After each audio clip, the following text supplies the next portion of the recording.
నమస్తే welcome to current affairs light YouTube channel. ఇవాళ మన క్లాస్ లో రీసెంట్ గా జరిగినటువంటి కరెంట్ అఫైర్స్ లో ఇంపార్టెంట్ కాన్సెప్ట్ నేర్చుకుందామండి. మీకు కనుక మా ఛానల్ ఉన్నటువంటి వీడియోస్ అండ్ ఎక్స్ప్లెనేషన్ నచ్చినట్లయితే మా ఛానల్ లైక్ చేయండి, షేర్ చేయండి అండ్ సబ్స్క్రైబ్ చేయండి. Welcome to current affairs light YouTube channel. ఇవాళ మన కాన్సెప్ట్ వచ్చేసి India, Sri Lanka and United Arab Emirates ఈ మూడు కలిసి ఒక energy pipe line and solar project అనేది తీసుకొని రావడం జరిగింది. దానికి ఇంపార్టెన్స్ కూడా తెలుసుకోవాలి. ఎందుకోసం అంటే India, Sri Lanka and United Arab Emirates మూడు కలిసి ఈ energy pipe line and solar projects ద్వారా ఎందుకోసం టైఅప్ అయ్యి వర్క్ చేయబోతున్నాయి, ఎక్కడ ఏ విధంగా ఈ యొక్క ప్రోగ్రామ్ ఇంప్లిమెంట్ చేయబోతున్నారు అనేది కూడా తెలుసుకోవాలి. అండ్ ఈ మూడు దేశాలు కలిసి ఒక మల్టీ ప్రొడక్ట్ పైప్ లైన్ అనేది స్టార్ట్ చేయబోతున్నారు. ఎక్కడి నుంచి ఎక్కడికంటే ఇండియా అండ్ శ్రీలంకకి మధ్య ఎఫర్ట్ చేసే విధంగా ఒక ఎనర్జీ సప్లై అనేది ఉండబోతుంది. సో ఎనర్జీ సప్లై కోసం ఈ రెండు దేశాల మధ్య ఒక పైప్ లైన్ అనేది స్టార్ట్ చేస్తున్నారు, ప్రొడక్ట్ పైప్ లైన్ అనేది. ఇందుకోసం కావాల్సినటువంటి మెటీరియల్ అవ్వచ్చు, ఎక్విప్మెంట్ అవ్వచ్చు, నాలెడ్జ్ కావచ్చు, అది యునైటెడ్ అరబ్ ఎమిరేట్స్ వారి సహాయంతో తీసుకుంటున్నాం. ఇందుకోసం మన భారతదేశం అండ్ శ్రీలంకకి సంబంధించినటువంటి ఎవరైతే లీడర్స్ ఉన్నారో వాళ్ళందరూ కూడా ఈ యొక్క ప్రాజెక్ట్ని స్టార్ట్ చేసి సోలార్ పవర్ ప్రాజెక్ట్ అనేది సంపూర్ అనేటువంటి ప్రాంతంలో స్టార్ట్ చేస్తున్నారు. ఇక్కడ క్రియేట్ అయ్యేటువంటి ఎనర్జీ, సోలార్ ఎనర్జీ ఏదైతే ఉందో దాని కెపాసిటీని పెంచడం ద్వారా ఆ యొక్క ఎనర్జీని, అంటే ఈ యొక్క విద్యుత్ శక్తి, సోలార్ ఎనర్జీ, పవర్ ఎనర్జీ ఏదైతే ఉందో దాన్ని శ్రీలంక దాకా తీసుకొని వెళ్ళబోతున్నారు. సో అంతవరకు ఆ క్రియేట్ అయినటువంటి ఎనర్జీని ట్రాన్స్ఫర్ చేయాలి అంటే కావాల్సినటువంటి ఎక్విప్మెంట్ అన్నీ కూడా యునైటెడ్ అరబ్ ఎమిరేట్స్ వారి యొక్క సహాయంతో, టెక్నాలజీతో సహాయంతో చేయబోతున్నారు అనమాట. అండ్ ఇలా చేయడం ద్వారా ఏంటంటే మనకి ఎనర్జీ సెక్యూరిటీ అనేది లభిస్తుంది. అండ్ దాంతోపాటు సస్టైనబుల్ డెవలప్మెంట్ గోల్స్లో భాగంగా దేశాల యొక్క అభివృద్ధి కూడా రాబోతుంది. ఇండియా, శ్రీలంక మధ్య పైప్ లైన్ స్టార్ట్ అయితే ఎనర్జీ, ఇక్కడ సోలార్ ఎనర్జీ ఏదైతే క్రియేట్ అవుతుందో దాన్ని మనము వినియోగించుకోవడానికి కొంత ఎక్కువగా మార్చుకోగలుగుతాం. అండ్ దాంతోపాటు ఆ దేశానికి కూడా ఎంతో కొంత సహాయం అనేది మనం చేయగలుగుతాం అనమాట. సో ఇందులో ఎవరెవరు పార్ట్నర్గా ఉన్నారు అంటే India, Sri Lanka and United Arab Emirates ఈ మూడు దేశాల యొక్క ప్రాతినిధ్యంతో ఇండియా నుంచి శ్రీలంక దాకా ఒక ఎనర్జీ పైప్ లైన్ అనేది క్రియేట్ చేయడం జరిగింది.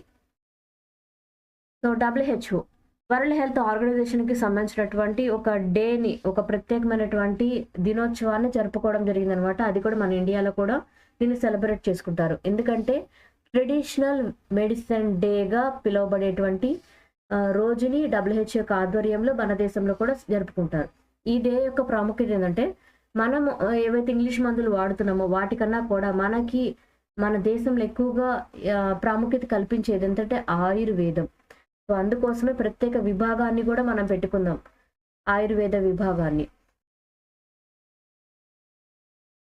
సో ఆయుర్వేద విభాగం అనేది మన దేశంలో ఎక్కువగా ప్రాముఖ్యత అనేది ఉంది. మన ఆయుష్ విభాగంగా మన గవర్నమెంట్లో ఒక ప్రత్యేక డిపార్ట్మెంట్ కూడా కేటాయించుకొని మన దేశంలో ఉన్నటువంటి ఆయుర్వేద విభాగాలన్నింటినీ కూడా మనం ముందుకు తీసుకెళ్తున్నాం. దీనికోసం ఒక ప్రత్యేక రోజు అనేది కేటాయించి ఆయుష్ మెడికల్ కోడింగ్ అండ్ రికార్డ్స్ డేగా ఒక ప్రతి సంవత్సరం ఒక రోజుని గుర్తుంచుకొని అందరికీ సంస్కరించడం ద్వారా ఆ రోజు యొక్క ప్రాముఖ్యత అందరికీ తెలుస్తుంది అనమాట. ఏ రోజుని వీళ్ళు పెట్టబోతున్నారంటే జనవరి 10, 2025 ఈ యొక్క ఆయుర్వేదిక్ డే లాగా ఒక రోజుని గుర్తించబోతున్నారు.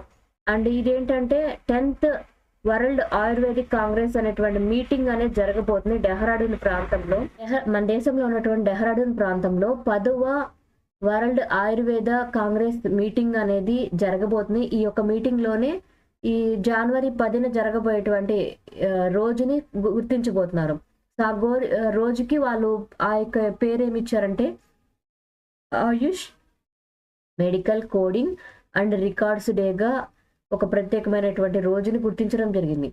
అండ్ దాంతోపాటు ఏంటంటే హైదరాబాద్లో ఉన్నటువంటి ఒక కంపెనీ ఒక ఇన్స్టిట్యూట్ అనమాట, నథింగ్ బట్ ఈ యొక్క విధానం కోసం ఆయుర్వేదిక్, న్యాచురల్ ఆయుర్వేదిక్ యొక్క ప్రాముఖ్యతను పెంచడం కోసం అండ్ మెడిసిన్స్ తయారు చేయడం కోసం ఉన్నటువంటి విభాగము అదేంటంటే national institute of Indian medical heritage అనేది కూడా ఈ యొక్క మీటింగ్లో పాల్గొనబోతుంది.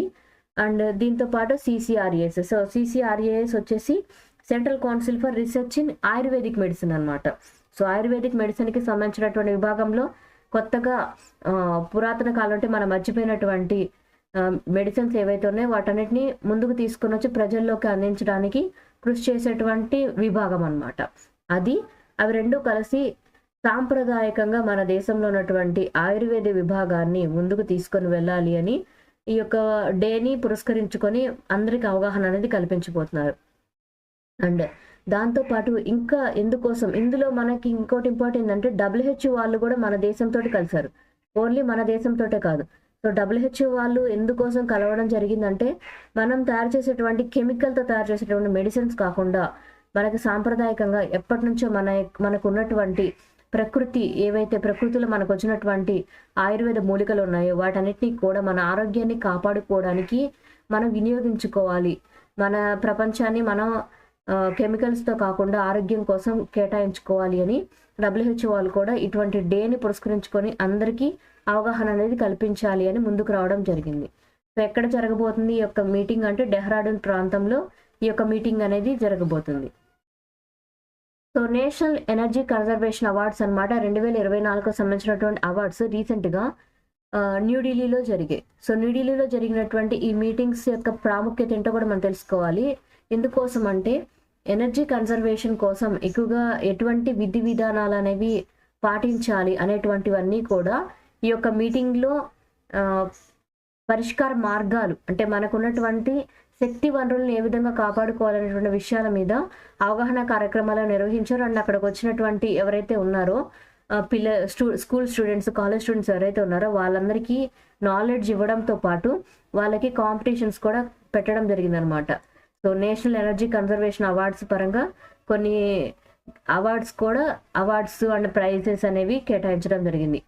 అండ్ త్రిపుర రాష్ట్రానికి సంబంధించి ఫస్ట్ పొజిషన్ అనేది రావడం జరిగింది. నేషనల్ ఎనర్జీ కన్జర్వేషన్ అవార్డు అని 2024 సంబంధించినటువంటి అవార్డు అనేది త్రిపుర రాష్ట్రానికి ఇవ్వడం జరిగింది. అండ్ ఈ స్టేట్కే త్రిపుర రాష్ట్రానికి సంబంధించినటువంటి ఫస్ట్ ప్రైజ్ కూడా రావడం జరిగింది. ఎందులో అంటే గ్రూప్ బి కేటగిరీలో కూడా ఫస్ట్ ప్రైజ్ అనేది వచ్చింది. నేషనల్ ఎనర్జీ కన్జర్వేషన్ అవార్డు ఏ రాష్ట్రానికి వచ్చిందంటే Tripura. And group B category అంటే ఇది ఒక పెయింటింగ్ కాంపిటీషన్ అనమాట. నేషనల్ పెయింటింగ్ కాంపిటీషన్ అనేది కూడా ఈ యొక్క మీటింగ్లోనే నిర్వహించారు. దానిలో కూడా ఫస్ట్ గ్రూప్ బిలో అంటే ఈ యొక్క కేటగిరీకి కూడా ఫస్ట్ ప్రైజ్ అనేది గురుగ్రామ్ ఈ యొక్క త్రిపుర రాష్ట్రానికి రావడం జరిగింది. అండ్ దాంతోపాటు రితేష్ గుహా రాయ్ అనేటువంటి 10th క్లాస్ స్టూడెంట్స్కి కూడా త్రిపుర విద్యా మందిర్ అగర్తలాలో చదువుతున్నాడు. ఆ అబ్బాయికి కూడా ఈ యొక్క ఒకటి ప్రైజ్ అనేది రావడం జరిగింది ఈ యొక్క పెయింటింగ్ కాంపిటీషన్లో. సో ఈ యొక్క మీటింగ్కి అధ్యత వహించి ఈ యొక్క మీటింగ్లో విన్నర్స్కి అవార్డ్స్ అనేవి జగదీప్ ధన్కర్ గారు ఈ యొక్క అవార్డ్స్ అనేవి కూడా వాళ్ళందరికీ డిస్ట్రిబ్యూట్ అనేది చేయడం జరిగింది. సో ఫస్ట్ పొజిషన్ వచ్చేసి త్రిపుర రాష్ట్రానికి రావడం జరిగింది అనేది మనకి ఎగ్జామ్ పాయింట్ ఆఫ్ లో చాలా ఇంపార్టెంట్ పాయింట్ అనమాట.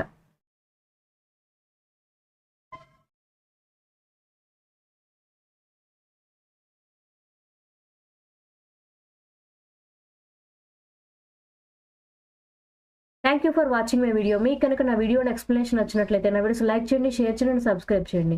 మీకు నా వీడియోస్ ఏదైనా అనిపిస్తుందో నాకు కామెంట్ సెక్షన్లో తెలియజేయండి. Thank you for watching my video. Thank you.